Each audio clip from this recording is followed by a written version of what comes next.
سال 330 پیش از میلاد مورخین میگن که اسکندر مقدونی شهر آرتاکوانا رو با خاک یکسان کرد، شهری که مرکز ساتراپی هریوا بود. ما امروز اعتقاد داریم که هرات باستانی همون آرتاکوانا هستش و قلعه اختیارالدین بر شالوده های قلعه آرتاکوانای اسکندریه بنا شده.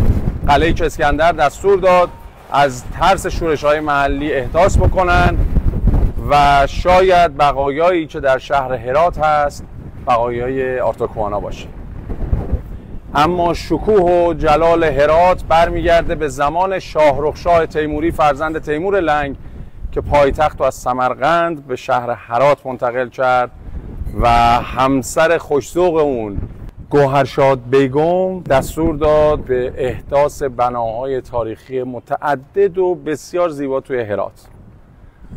از جمله اونها مسجد گوهرشاد، از جمله اونها مقبره و آرامگاه پیر هرات خواجه عبدالله انصاری هستش که یادگار گوهرشاد بیگم هست. امروز اینجا ما در هرات قلعه اختیارالدین رو دیدیم و لذت بردیم از این همه شکوه، شکوهی که آخرین پادشاه افغانستان دستور به مرمت و بازسازی این بنا رو داد و تا به امروز از گزند بسیاری از اتفاقات در امان بوده. امیدواریم که سرنوشت دلانگیز و شیرینی داشته باشه این قلعه. دوره تیموری رو میتونیم عصر طلایی کاشیکاری معرق بدونیم، کاشیکاری که از پیچیدگی‌ها و ظرافت‌های خاصی برخوردار هستش.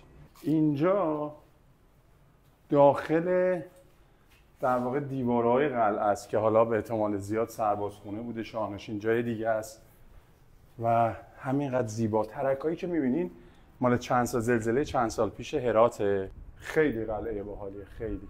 اینجا میشه سفالهای قدیمی رو دید.